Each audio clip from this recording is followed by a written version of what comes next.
ہم نے اسی طرح اپنی قدرت سے لوگوں کو ان پر مطلع کر دیا تاکہ وہ جان لیں کہ اللہ کا وعدہ سچا ہے اور قیامت کے آنے میں کوئی شبہ نہیں ہے۔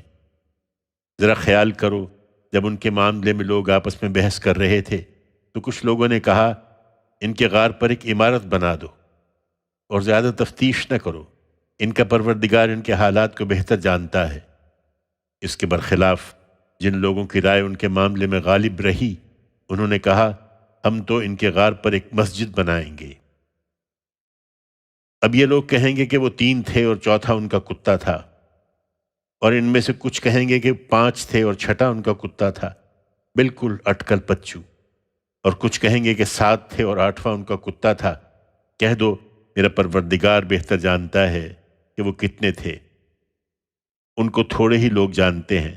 چنانچہ اے پیغمبر تم ان کے بارے میں بحث نہ کرو، الا یہ کہ ٹالنے کے لیے کچھ کہنا پڑے، اور نہ ان کے متعلق ان میں سے کسی سے پوچھو۔ اور دیکھو کسی معاملے کے لیے یہ نہ کہا کرو کہ میں کل یہ کر دوں گا، تم کچھ نہیں کر سکتے ہاں اس صورت میں کہ اللہ چاہے۔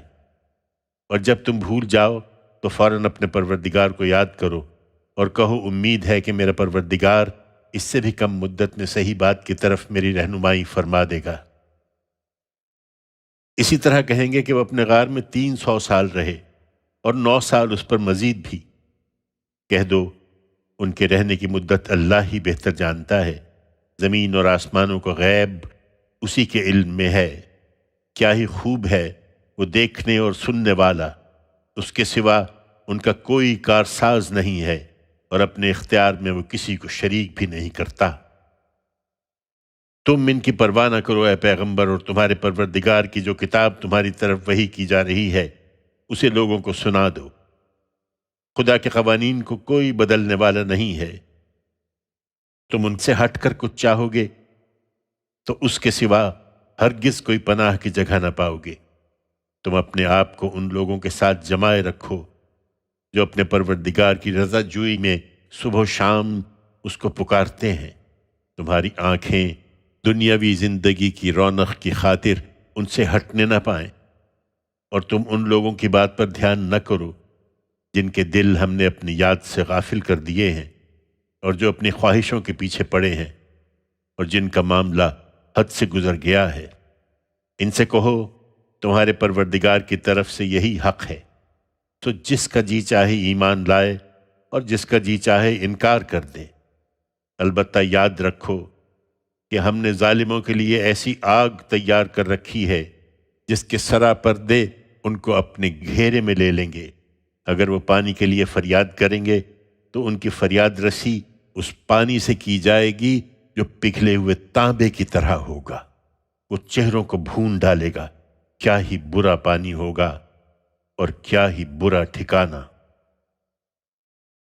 رہے وہ لوگ جو ایمان لائے اور انہوں نے نیک عمل کیے تو یقیناً ہم ان لوگوں کا اجر ضائع نہیں کریں گے جو اچھے طریقے سے عمل کریں۔ ان کے لیے ہمیشہ رہنے والے باغ ہوں گے، اس طرح کہ ان کے پاؤں تلے نہریں بہہ رہی ہوں گی۔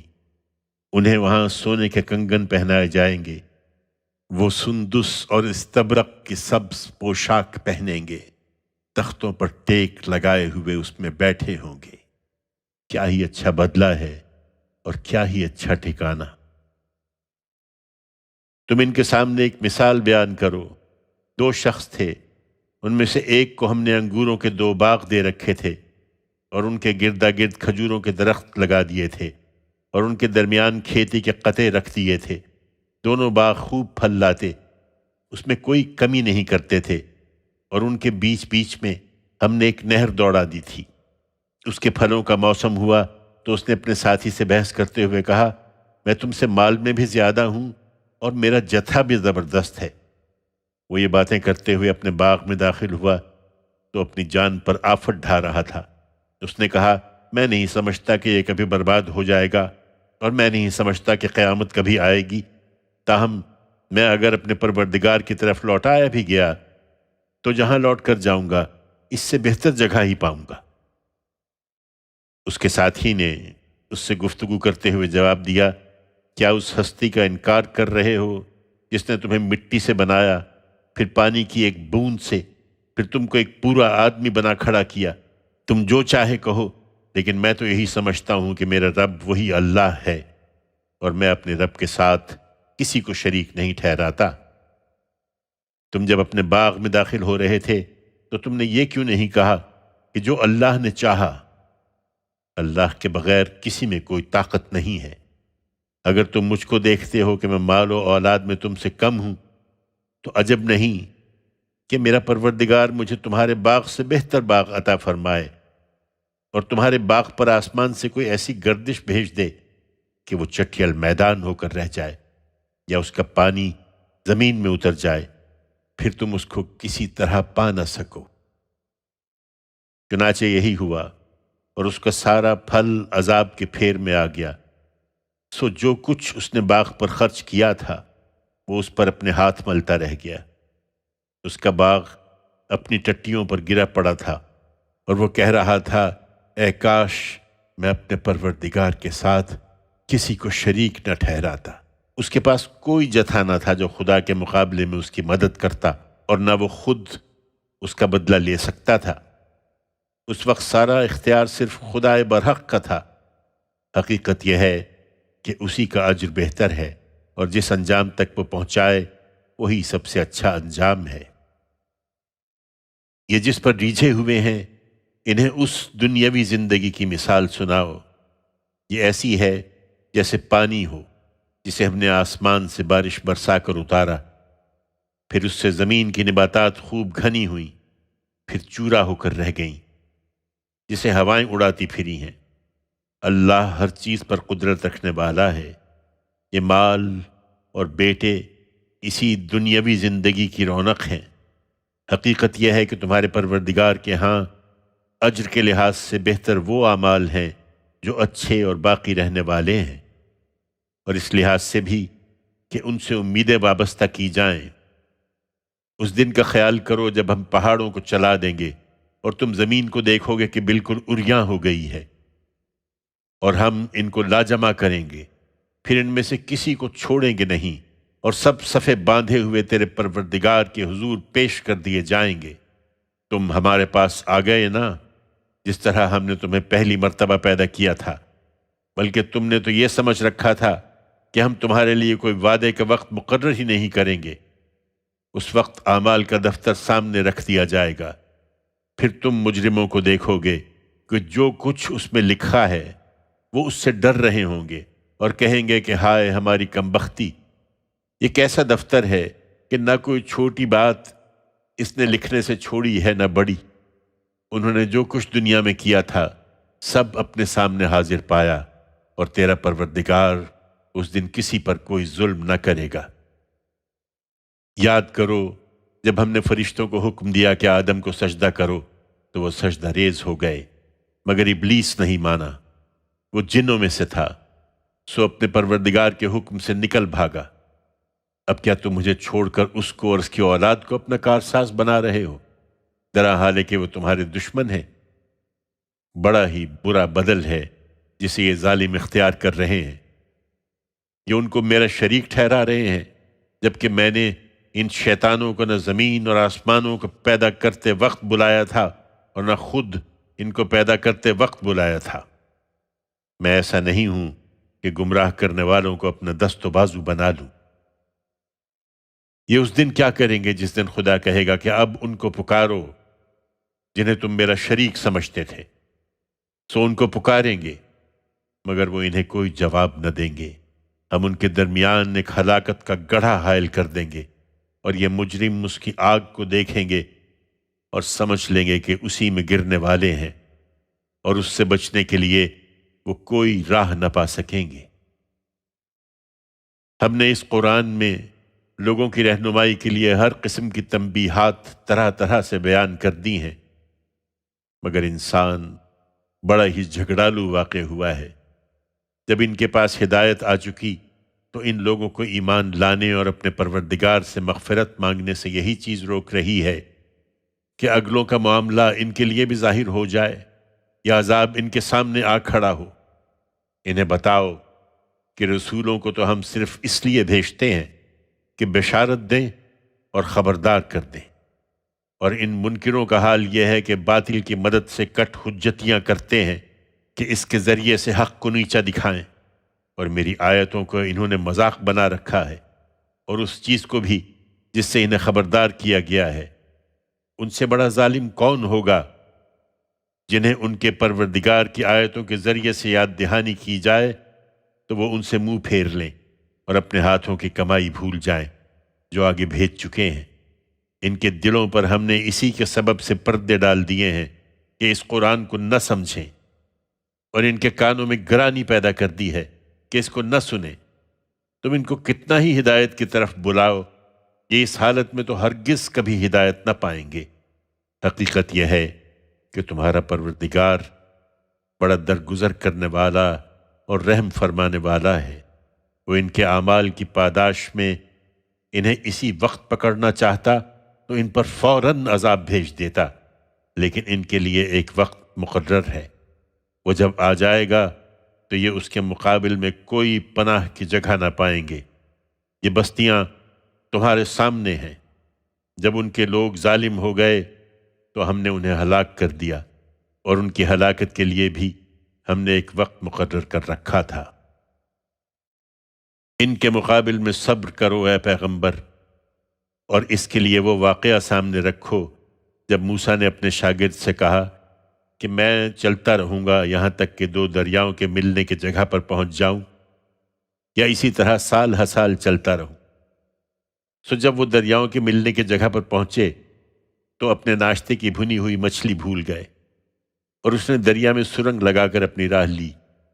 پھر جب آگے بڑھے تو موسیٰ نے اپنے شاگرد سے کہا کہ اب ہمارا کھانا لاؤ، ہمارے اس سفر سے تو ہم کو بڑی تکان ہو گئی۔ شاگرد نے کہا کیا عرض کروں، جب ہم اس چٹان کے پاس ٹھہرے ہوئے تھے تو اس وقت مجھے مچھلی کا خیال نہیں رہا، اور یہ شیطان ہی تھا جس نے مجھے غافل کر دیا کہ میں اسے یاد رکھوں، اور اس نے عجیب طریقے سے دریا میں اپنی راہ تلاش کر لی۔ موسیٰ نے کہا یہی تو وہ جگہ ہے جو ہم ڈھونڈ رہے تھے۔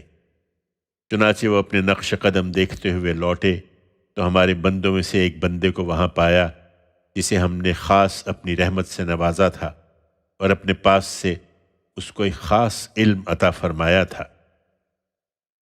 موسیٰ نے اس سے درخواست کی کہ آپ مجھے اجازت دیں تو میں اس شرط پر آپ کے ساتھ رہوں کہ جو علم آپ کو عطا ہوا ہے آپ اس میں سے کچھ مجھے بھی سکھائیں گے۔ اس نے جواب دیا تم میرے ساتھ صبر نہیں کر سکو گے، اور جو چیز تمہارے دائرہ علم سے باہر ہوگی آخر تم اس پر صبر کر بھی کس طرح سکتے ہو؟ موسیٰ نے کہا انشاءاللہ آپ مجھے صابر پائیں گے، اور میں کسی معاملے میں آپ کی نافرمانی نہ کروں گا۔ اس نے کہا پھر اگر میرے ساتھ رہنا ہے تو مجھ سے کوئی بات نہ پوچھنا جب تک میں خود تم سے اس کا ذکر نہ کروں۔ بالآخر وہ دونوں چل پڑے، یہاں تک کہ جب ایک جگہ کشتی میں سوار ہوئے تو اس شخص نے کشتی میں چھید کر دیا۔ موسیٰ نے کہا آپ نے اس میں چھید کر دیا تاکہ سب کشتی والوں کو ڈبو دیں؟ یہ تو آپ نے بڑی ہی عجیب حرکت کر ڈالی ہے۔ اس نے کہا میں نے کہا نہیں تھا کہ تم میرے ساتھ صبر نہیں کر سکو گے؟ موسیٰ نے کہا میں جس چیز کو بھول گیا اس پر میری گرفت نہ کیجیے، اور میرے معاملے میں مجھ پر زیادہ سختی نہ فرمائیے۔ پھر دونوں چلے، یہاں تک کہ جب راستے میں ایک لڑکے سے ملاقات ہوئی تو اس نے لڑکے کو قتل کر ڈالا۔ موسیٰ نے کہا آپ نے ایک بے گناہ کی جان لے لی، حالانکہ اس نے کسی کا خون نہیں کیا تھا۔ یہ تو آپ نے بہت برا کام کیا ہے۔ اس نے کہا میں نے تم سے کہا نہیں تھا کہ تم میرے ساتھ صبر نہیں کر سکو گے؟ موسیٰ نے کہا اس کے بعد اگر میں آپ سے کچھ پوچھوں تو آپ مجھے ساتھ نہ رکھیں۔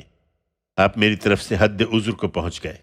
اس پر دونوں آگے بڑھے، یہاں تک کہ جب ایک بستی والوں کے پاس پہنچے تو وہاں کے لوگوں سے کھانا کھلانے کو کہا، مگر انہوں نے ان کی میزبانی سے انکار کر دیا۔ پھر انہوں نے وہاں ایک دیوار دیکھی جو گرا چاہتی تھی تو اس نے وہ دیوار کھڑی کر دی۔ موسیٰ نے کہا اگر آپ چاہتے تو اس پر مزدوری لے سکتے تھے۔ اس نے کہا اب یہ میرے اور تمہارے درمیان جدائی ہے، میں ابھی ان باتوں کی حقیقت تمہیں بتاتا ہوں جن پر تم صبر نہیں کر سکے ہو۔ اس کشتی کا معاملہ یہ ہے کہ وہ چند مسکینوں کی تھی جو دریا میں محنت مزدوری کرتے تھے، تو میں نے چاہا کہ اسے عیبدار کر دوں، اس لیے کہ ان کے آگے ایک بادشاہ تھا جو ہر کشتی کو زبردستی چھین رہا تھا۔ رہا لڑکا تو اس کے ماں باپ دونوں ایمان والے تھے، سو ہمیں اندیشہ ہوا کہ کہیں وہ بڑا ہو کر اپنی سرکشی اور کفر سے ان کو تنگ نہ کرے، سو ہم نے چاہا کہ ان کا پروردگار انہیں اس کی جگہ ایسی اولاد دے جو پاکیزگی میں اس سے بہتر اور شفقت و محبت میں اس سے بڑھ کر ہو۔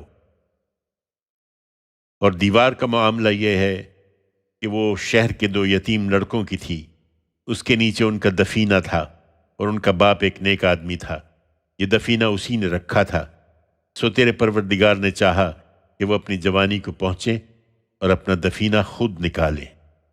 یہ تیرے پروردگار کی عنایت سے ہوا، اور یہ جو کچھ میں نے کیا ہے اپنی رائے سے نہیں کیا ہے، یہ ہے ان باتوں کی حقیقت جن پر تم صبر نہیں کر سکے ہو۔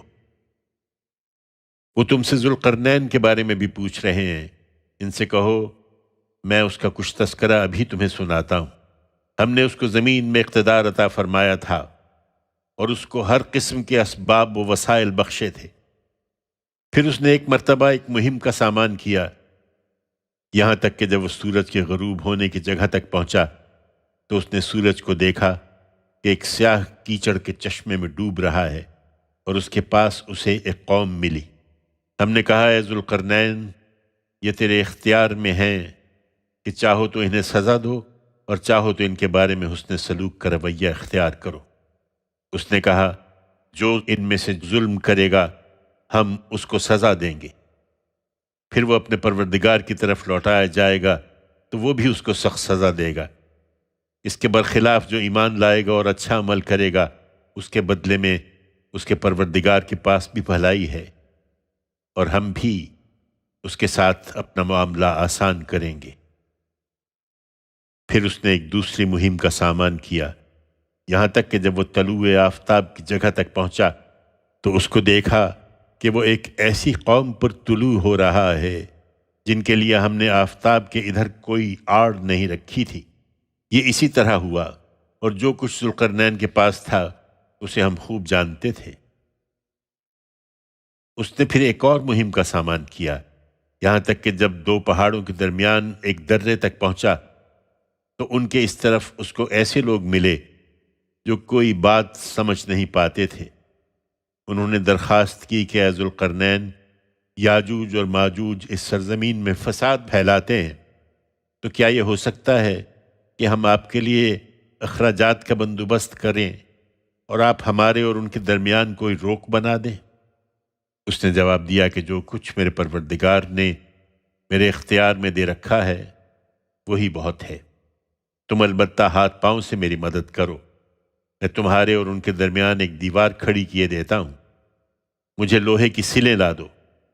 چنانچہ وہ فراہم کر دی گئیں، یہاں تک کہ جب اس نے دونوں پہاڑوں کے درمیان خلا کو پاٹ دیا تو کہا کہ دھونکو، حتیٰ کہ جب اس کو آگ کر دیا تو حکم دیا کہ لاؤ، اب میں اس پر پگھلا ہوا تانبا اڈیل دوں۔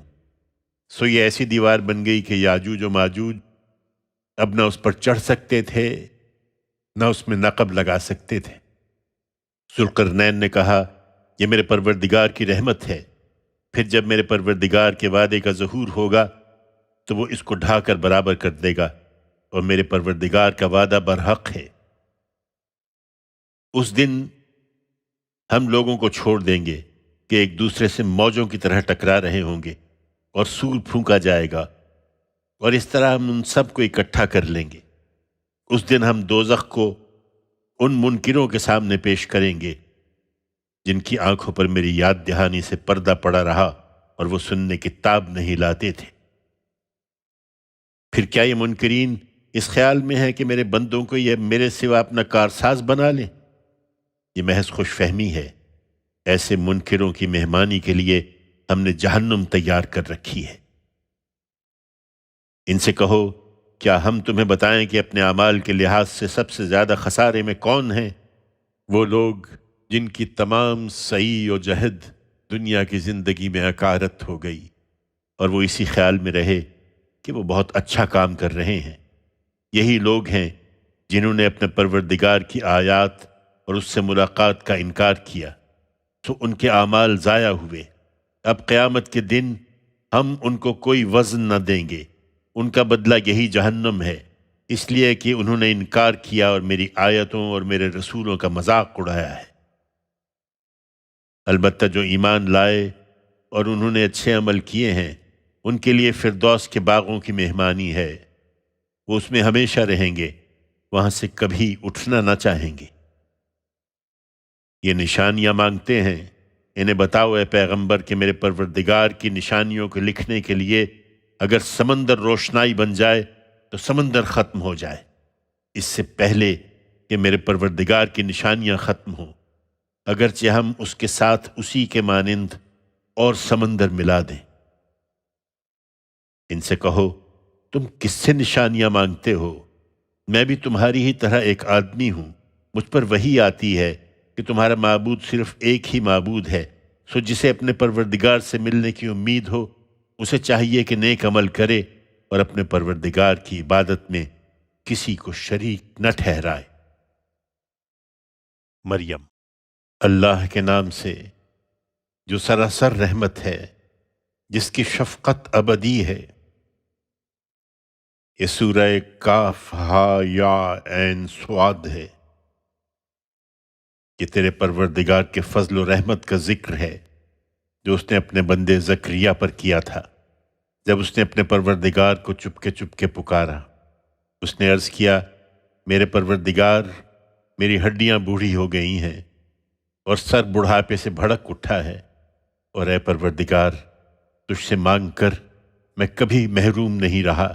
مجھے اپنے پیچھے اپنے بھائی بندوں سے اندیشہ ہے اور میری بیوی بانجھ ہے، سو اپنے پاس سے تو مجھے ایک وارث عطا فرما دے جو میرا بھی وارث ہو اور یعقوب کے خاندان کا بھی، اور میرے پروردگار تو اس کو ایک پسندیدہ انسان بنا۔ فرمایا، اے زکریا، ہم تمہیں ایک لڑکے کی بشارت دیتے ہیں جس کا نام یحییٰ ہوگا۔ ہم نے اس سے پہلے اس کا کوئی نذیر نہیں بنایا ہے۔ اس نے عرض کیا، پروردگار، میرے ہاں لڑکا کیسے ہوگا جبکہ میری بیوی بانجھ ہے اور میں خود بڑھاپے کی انتہا کو پہنچ چکا ہوں؟ فرمایا، ایسا ہی ہوگا، تمہارے پروردگار کا ارشاد ہے کہ یہ میرے لیے بہت آسان ہے۔ میں اس سے پہلے تمہیں پیدا کر چکا ہوں جبکہ تم کچھ بھی نہیں تھے۔ زکریا نے کہا، میرے پروردگار، میرے لیے کوئی نشانی ٹھہرا دیجئے۔ فرمایا، تمہارے لیے نشانی یہ ہے کہ تم 3 شب و روز لوگوں سے بات نہیں کر سکو گے جبکہ تم بالکل تندرست ہوگے۔ چنانچہ محراب عبادت سے نکل کر وہ اپنے لوگوں کے پاس آیا، پھر اشارے سے ان کو ہدایت کی کہ صبح و شام خدا کی تسبیح کرتے رہو۔ یہ بشارت پوری ہوئی، چنانچہ وہ بچہ سن رشد کو پہنچا تو فرمایا، اے یحییٰ، ہماری کتاب کو مضبوط تھام لو۔ ہم نے اس کو بچپن ہی میں حق و باطل کے درمیان فیصلہ کر لینے کی صلاحیت سے نوازا اور خاص اپنی طرف سے سوز و گداز اور ظاہر و باطن کی پاکیزگی عطا فرمائی، اور وہ نہایت پرہیزگار اور اپنے والدین کا فرما بردار بھی تھا، سرکش اور نافرمان نہیں تھا، اور اس پر سلامتی کی بشارت تھی جس دن وہ پیدا ہوا اور جس دن مرے گا اور جس دن زندہ اٹھایا جائے گا۔ اب اس کتاب میں مریم کا ذکر کرو جب وہ اپنے گھر والوں سے الگ ہو کر بیت المقدس کے مشرقی جانب گوشہ نشین ہو گئی تھی اور اپنے آپ کو ان سے پردے میں کر لیا تھا۔ پھر ہم نے اس کے پاس اپنا فرشتہ بھیجا اور وہ اس کے سامنے ایک پورے آدمی کی صورت میں نمودار ہو گیا۔ مریم نے اسے دیکھا تو بول اٹھی کہ میں تم سے خدائے رحمان کی پناہ میں آتی ہوں اگر تم اس سے ڈرنے والے ہو۔ اس نے کہا، میں تمہارے پروردگار ہی کا فرستادہ ہوں اور اس لیے بھیجا گیا ہوں کہ تمہیں ایک پاکیزہ فرزند عطا کروں۔ مریم نے کہا، میرے ہاں لڑکا کیسے ہوگا؟ نہ مجھے کسی مرد نے ہاتھ لگایا ہے اور نہ میں کبھی بدکار رہی ہوں۔ اس نے کہا، اسی طرح ہوگا، تمہارا پروردگار فرماتا ہے کہ یہ میرے لیے بہت آسان ہے۔ ہم یہ اس لیے کریں گے کہ وہ ہمارا پیغمبر ہو اور اس لیے کہ ہم اس کو لوگوں کے لیے ایک نشانی اور اپنی طرف سے رحمت بنائیں، اور یہ بات طے کر دی گئی ہے۔ سو مریم اس بچے سے حاملہ ہو گئی اور بیت المقدس سے نکل کر اس حمل کو لیے ہوئے سب سے الگ ایک دور کی جگہ چلی گئی۔ پھر وہ وقت بھی آ گیا کہ زچگی کی تکلیف اسے کھجور کے تنے کے پاس لے آئی۔ اس وقت سخت بے بسی کی حالت میں اس نے کہا، اے کاش میں اس سے پہلے ہی مر جاتی اور بھولی بسری ہو جاتی۔ اس پر مریم کے نیچے سے فرشتے نے اس کو پکار کر کہا، غم نہ کرو، تمہارے پروردگار نے تمہارے پائیں سے ایک چشمہ جاری کر رکھا ہے، اور تم کھجور کے تنے کو اپنی طرف ہلاؤ، تمہارے اوپر تر و تازہ کھجوریں ٹپک پڑیں گی۔ سو کھاؤ پیو اور بچے کو دیکھ کر آنکھیں ٹھنڈی کرو۔ پھر کوئی آدمی دیکھو کہ کچھ پوچھنا چاہتا ہے تو اشارے سے کہہ دو کہ میں نے خدائے رحمان کے لیے روزے کی نذر مان رکھی ہے، اس لیے آج میں کسی انسان سے کوئی بات نہ کروں گی۔ اس کے بعد وہ بچے کو گود میں لیے ہوئے اپنے لوگوں کے پاس آئی۔ انہوں نے دیکھا تو کہا، مریم تم نے یہ بڑی سنگین حرکت کر ڈالی ہے۔ اے ہارون کی بہن، نہ تمہارا باپ کوئی برا آدمی تھا اور نہ تمہاری ماں کوئی بدکار عورت تھی۔ اس نے جواب میں بچے کی طرف اشارہ کیا کہ وہی بتائے گا۔ لوگوں نے کہا، ہم اس سے کیا بات کریں جو گود میں پڑا ہوا ایک بچہ ہے؟ بچہ بول اٹھا، میں اللہ کا بندہ ہوں، اس نے مجھے کتاب عطا فرمائی اور مجھے نبی بنایا، اور جہاں کہیں بھی ہوں مجھے سرچشمہ خیر و برکت ٹھہرایا ہے۔ اس نے مجھے ہدایت فرمائی ہے کہ جب تک میں زندہ رہوں نماز اور زکوٰۃ کا اہتمام کروں، اور مجھے اپنی ماں کا فرما بردار بنایا ہے۔ مجھے سرکش اور بدبخت نہیں بنایا، اور مجھ پر سلامتی کی بشارت ہے جس دن میں پیدا ہوا اور جس دن مروں گا اور جس دن زندہ کر کے اٹھایا جاؤں گا۔ یہ تھا مریم کا بیٹا عیسیٰ۔ اس کے بارے میں اصل حقیقت جس میں یہ لوگ جھگڑ رہے ہیں، خدا کو شایع نہیں کہ وہ کوئی اولاد بنائے، وہ پاک ہے۔ وہ جب کسی بات کا فیصلہ کر لیتا ہے تو اس کو اتنا ہی کہتا ہے کہ ہو جا، پھر وہ ہو جاتی ہے۔ اور بچے نے کہا، یقیناً اللہ ہی میرا بھی رب ہے اور تمہارا بھی، لہٰذا تم اسی کی بندگی کرو، یہی سیدھی راہ ہے۔ یہ مسیح کی تعلیم تھی۔ پھر اس کے ماننے والوں کے اندر سے مختلف فرقوں نے باہم اختلاف کیا۔ تو اب ان کے لیے جنہوں نے ان حقائق کا انکار کر دیا ہے ایک ہولناک دن کی حاضری کے باعث خرابی ہے۔ کیا خوب سنتے اور دیکھتے ہوں گے جس دن ہمارے سامنے حاضر ہوں گے، مگر آج یہ ظالم کھلی گمراہی میں پڑے ہیں۔ اے پیغمبر، انہیں حسرت کے اس دن سے خبردار کر دو جب معاملے کا فیصلہ کر دیا جائے گا۔ اس وقت تو یہ غفلت میں پڑے ہیں اور مان نہیں رہے ہیں۔ اس میں شبہ نہیں کہ زمین اور زمین کے رہنے والوں کے وارث بالآخر ہم ہی ہوں گے، اور یہ سب لوگ ہماری ہی طرف لوٹائے جائیں گے۔ اور اس کتاب میں ابراہیم کا ذکر کرو، بے شک وہ ایک راست باز انسان اور اللہ کا نبی تھا۔ یاد کرو جب اس نے اپنے باپ سے کہا کہ ابا جان، آپ ان چیزوں کی پرستش کیوں کرتے ہیں جو نہ سنتی ہیں نہ دیکھتی ہیں اور نہ آپ کے کسی کام آ سکتی ہیں؟ ابا جان، حق یہ ہے کہ میرے پاس وہ علم آیا ہے جو آپ کے پاس نہیں آیا ہے، اس لیے آپ میری پیروی کریں، میں آپ کو سیدھی راہ دکھاؤں گا۔ ابا جان، آپ شیطان کی بندگی نہ کریں، اس میں شبہ نہیں کہ شیطان خدائے رحمان کا بڑا ہی نافرمان ہے۔ ابا جان، اگر آپ نے میری بات نہ مانی تو مجھے ڈر ہے کہ آپ کو خدائے رحمان کا کوئی عذاب آ پکڑے گا اور آپ شیطان کے ساتھی بن کر رہ جائیں گے۔ باپ نے کہا، ابراہیم، کیا تم میرے معبودوں سے برگشتہ ہو رہے ہو؟ اگر تم باز نہ آئے تو میں تمہیں ضرور سنگسار کر دوں گا، اس لیے تم اپنی خیر چاہتے ہو تو مجھ سے ہمیشہ کے لیے دور ہو۔ ابراہیم نے کہا، اچھا، پھر آپ کو میرا سلام ہے، میں آپ کے لیے اب اپنے پروردگار سے بخشش کی دعا کروں گا۔ حقیقت یہ ہے کہ وہ مجھ پر بڑا ہی مہربان ہے۔ اگر آپ کی رائے یہی ہے تو میں آپ لوگوں کو بھی چھوڑتا ہوں، اور ان کو بھی جنہیں آپ لوگ خدا کے سوا پکارتے ہیں۔ میں تو اپنے پروردگار ہی کو پکاروں گا۔ مجھے امید ہے کہ اپنے پروردگار کو پکار کر میں محروم نہ رہوں گا۔ پھر جب وہ ان کو چھوڑ کر الگ ہو گیا اور ان کو بھی جنہیں وہ خدا کے سوا پوچھتے تھے، تو ہم نے اس کو اسحاق اور یعقوب دیے، اور ان میں سے ہر ایک کو نبی بنایا، اور ان کو اپنی رحمت سے حصہ ارزانی کیا، اور ان کو اونچے درجے کی سچی اور پائیدار ناموری عطا فرمائی۔ اور اس کتاب میں موسیٰ کا ذکر کرو، بے شک وہ ایک برگزیدہ شخص اور رسول نبی تھا۔ ہم نے اس کو طور کے مقدس کنارے سے آواز دی اور اس کو اپنے قریب بلایا۔ ہم اس سے کچھ راز کی باتیں کر رہے تھے، اور اپنی عنایت سے اس کے بھائی ہارون کو ہم نے نبی بنا کر اسے مددگار کے طور پر دے دیا۔ اور اس کتاب میں اسماعیل کا ذکر کرو، بے شک وہ وعدے کا سچا اور رسول نبی تھا۔ وہ اپنے لوگوں کو نماز اور زکوٰۃ کی تلقین کرتا تھا، اور اپنے رب کے نزدیک ایک پسندیدہ انسان تھا۔ اور اس کتاب میں ادریس کا ذکر کرو، اس میں شبہ نہیں کہ وہ بھی راست باز اور نبی تھا، اور ہم نے ابراہیم کی طرح اس کو بھی اونچے مرتبے تک پہنچایا تھا۔ یہ لوگ ہیں جن پر اللہ نے پیغمبروں میں سے اپنا فضل فرمایا، آدم کی اولاد میں سے، اور ان لوگوں کی نسل سے جنہیں ہم نے نوح کے ساتھ کشتی پر سوار کیا تھا، اور ابراہیم اور اسرائیل کی نسل سے، اور ان لوگوں میں سے جن کو ہم نے ہدایت بخشی اور برگزیدہ کیا تھا۔ ان کو جب خدائے رحمان کی آیتیں سنائی جاتی تھیں تو سجدے میں گر پڑتے اور روتے جاتے تھے۔ پھر ان کے بعد وہ ناخلف ان کے جانشین ہوئے جنہوں نے نماز ضائع کر دی اور خواہشوں کے پیچھے چل پڑے، سو ان قریب وہ اپنی گمراہی کے انجام سے دوچار ہوں گے۔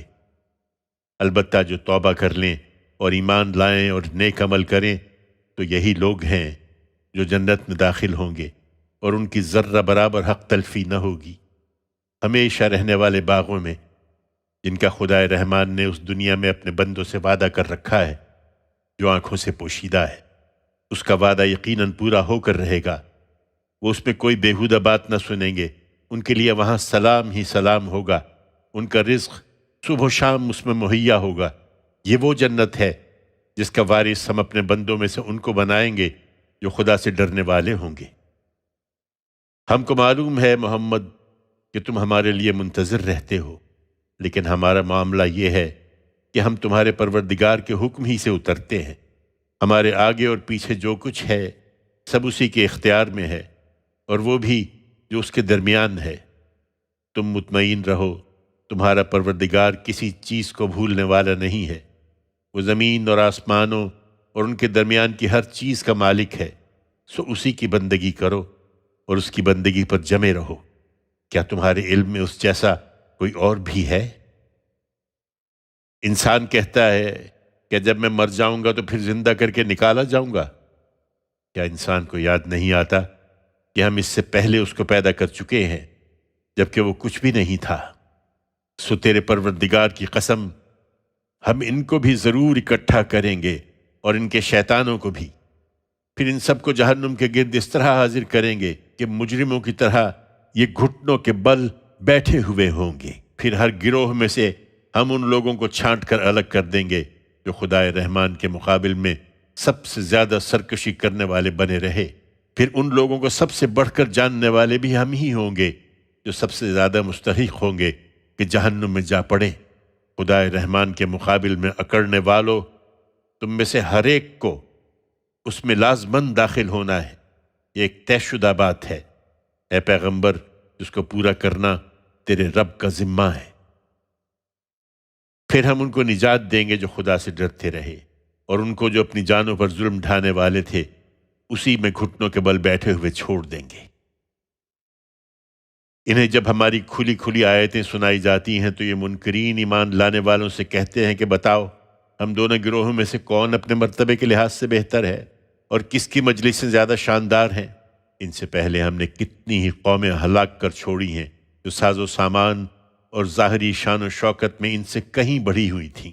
ان سے کہہ دو کہ جو لوگ گمراہی میں پڑے رہتے ہیں ان کے معاملے میں خدائے رحمان کی شان یہی ہے کہ ان کی رسی اچھی طرح دراز کرے، یہاں تک کہ جب وہ اس چیز کو دیکھ لیں گے جس کا ان سے وعدہ کیا جا رہا ہے، خواہ وہ عذاب الہی ہو یا قیامت کی گھڑی، تو اس وقت خوب جان لیں گے کہ کس کا درجہ برا اور کس کا جتھا کمزور ہے۔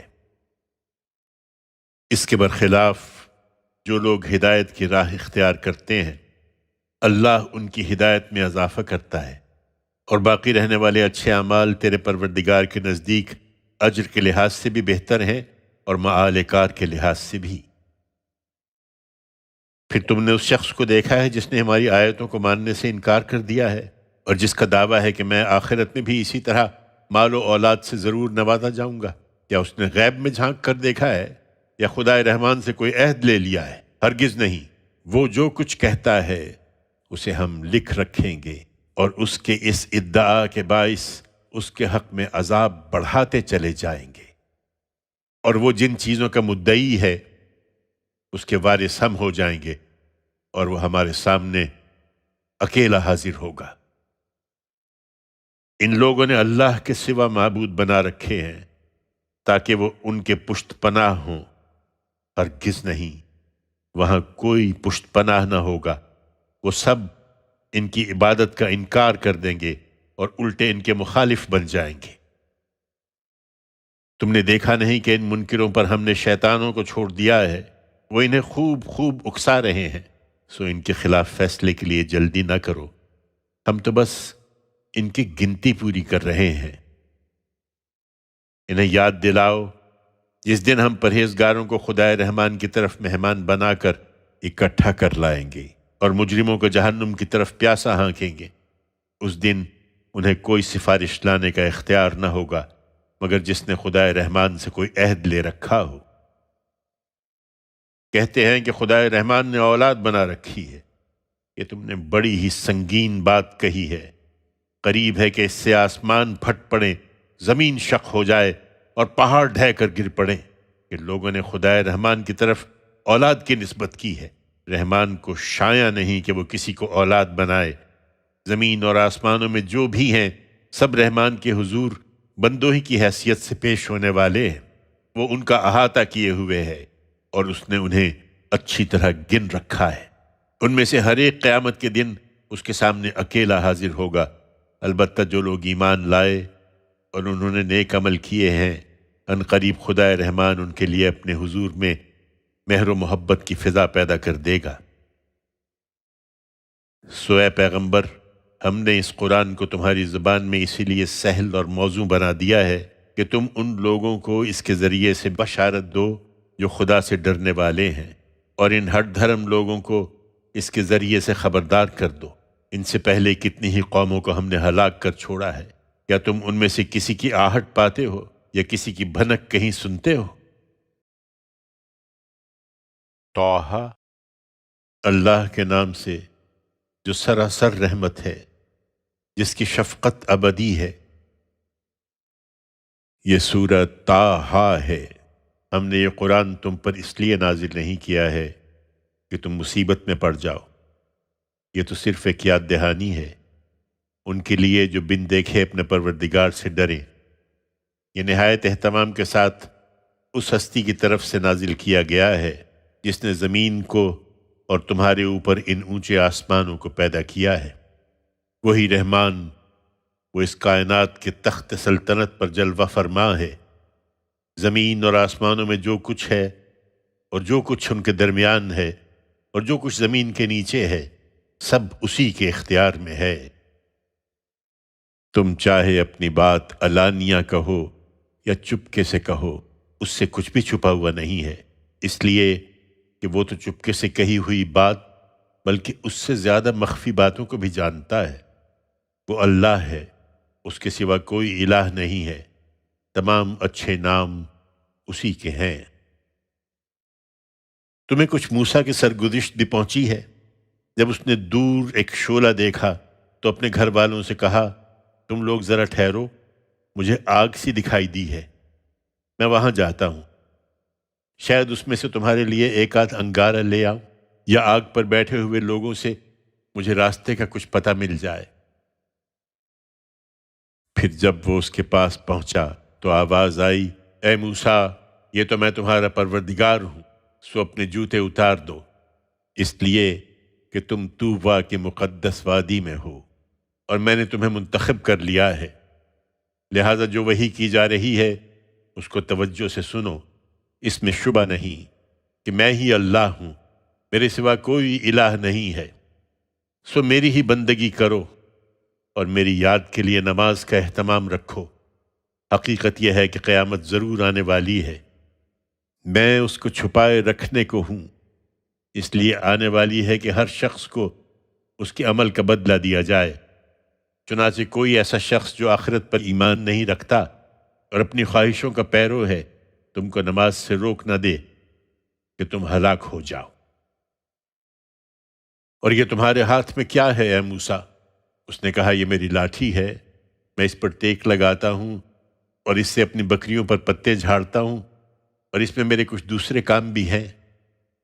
فرمایا، اس کو زمین پر ڈال دو اے موسیٰ۔ اس پر موسیٰ نے لاٹھی کو زمین پر ڈال دیا تو کیا دیکھتا ہے کہ وہ ایک سانپ ہے جو دوڑ رہا ہے۔ فرمایا، اس کو اٹھا لو اور ڈرو نہیں، ابھی ہم اس کو ویسا ہی کر دیں گے جیسے یہ پہلے تھی، اور اپنے ہاتھ کو ذرا تم اپنے بازو کی طرف سکیڑو، وہ بغیر کسی بیماری کے سفید ہو کر نکلے گا، ایک دوسری نشانی کے طور پر۔ یہ اس لیے کہ ان کے ذریعے سے ہم اپنی کچھ بڑی بڑی نشانیاں تمہیں دکھائیں۔ اچھا، اب فرعون کے پاس جاؤ، وہ بہت سرکش ہو گیا ہے۔ موسیٰ نے عرض کیا، پروردگار تو میرا سینہ کھول دے اور میرے کام کو میرے لیے آسان بنا دے، اور میری زبان کی گرہ سلجھا دے کہ لوگ میری بات کو سمجھیں، اور میرے خاندان سے تو میرے لیے ایک وزیر مقرر کر دے، ہارون کو جو میرا بھائی ہے، اس کے ذریعے سے تو میری کمر کو مضبوط کر اور اس کو میری ذمہ داری میں شریک بنا دے کہ ہم زیادہ سے زیادہ تیری تسبیح و تقدیس کریں اور زیادہ سے زیادہ تیرا چرچا پھیلائیں۔ بے شک تو برابر ہمارے حال پر نگران رہا ہے۔ فرمایا، تمہاری درخواست منظور ہوئی ہے موسیٰ، اور یاد کرو ہم تمہارے اوپر ایک مرتبہ اور بھی احسان کر چکے ہیں، جب ہم نے تمہاری ماں کو وہ بات الہام کی تھی جو اس وقت تمہیں وحی کی جا رہی ہے کہ اس بچے کو صندوق میں رکھو، پھر صندوق کو دریا میں ڈال دو، پھر دریا اس کو کنارے پر ڈال دے کہ اس کو وہ شخص اٹھا لے جو میرا بھی دشمن ہے اور اس بچے کا بھی دشمن ہے، اور میں نے تم پر اپنی طرف سے محبت کا ایک پرتو ڈال دیا تھا تاکہ وہ بھی شفقت کے لیے مجبور ہو جائے اور تاکہ تم میری نگرانی میں پالے جاؤ۔ اس وقت جب تمہاری بہن اجنبی بن کر بار بار جاتی، پھر ان سے کہتی تھی کہ تم کہو تو میں تمہیں ان لوگوں کا پتہ بتا دوں جو اس بچے کی پرورش کریں، اس طرح ہم نے تم کو تمہاری ماں کی طرف لوٹا دیا کہ اس کی آنکھیں ٹھنڈی ہوں اور اس کو غم نہ رہے۔ اور یاد کرو کہ تم نے ایک شخص کو قتل کر دیا تھا، پھر ہم نے تم کو اس غم سے بھی نجات دی اور تم کو خوب خوب جانچا، پھر ہماری عنایت سے تم کئی سال مدین کے لوگوں میں رہے، پھر ٹھیک ایک اندازہ کیے ہوئے وقت پر یہاں پہنچ گئے ہو اے موسیٰ، اور اب ان سب مراحل سے گزار کر میں نے تمہیں اپنے اس کار خاص کے لیے تیار کر لیا ہے۔ اس کے بعد موسیٰ مصر پہنچے تو ارشاد ہوا، تم اور تمہارا بھائی میری نشانیوں کے ساتھ جاؤ اور دیکھو میرے ذکر میں سستی نہ کرنا۔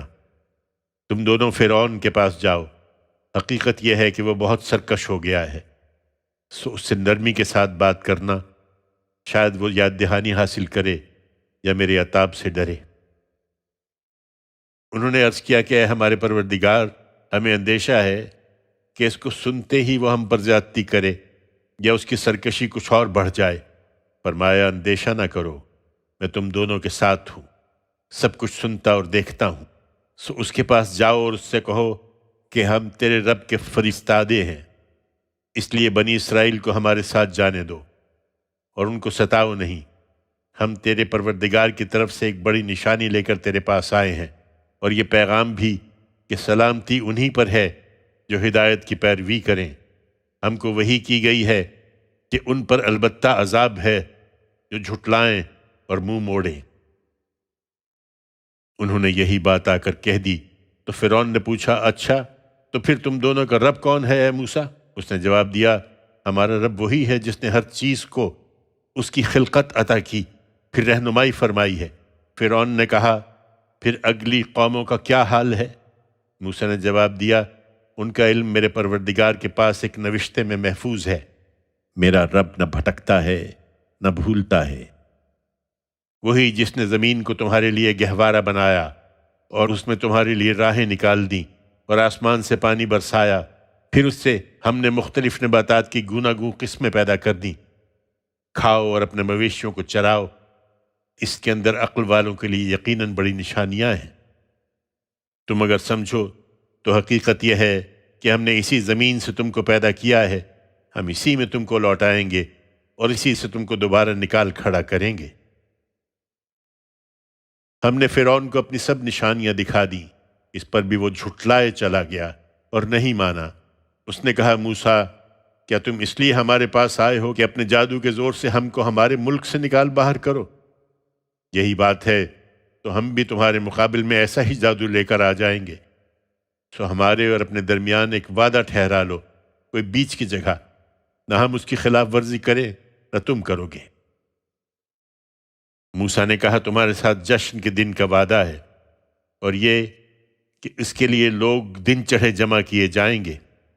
یہ بات طے ہو گئی تو فرعون وہاں سے ہٹا اور اپنے سارے داؤ اکٹھے کیے، پھر مقابلے پر آ گیا۔ اس دن جب لوگ جمع ہوئے تو موسیٰ نے مقابلے سے پہلے انہیں تنبیہ کی، فرمایا، شامت کے مارو، اللہ کے شریک ٹھہرا کر تم اللہ پر جھوٹ نہ باندھو کہ کسی عذاب سے وہ تمہاری جڑ اکھاڑ دے۔ یاد رکھو، خدا پر جس نے بھی جھوٹ باندھا وہ نامراد ہوا ہے۔ اس پر وہ اپنے اس معاملے میں باہم بحثہ بحثی اور چپ کے مشورے کرنے لگے۔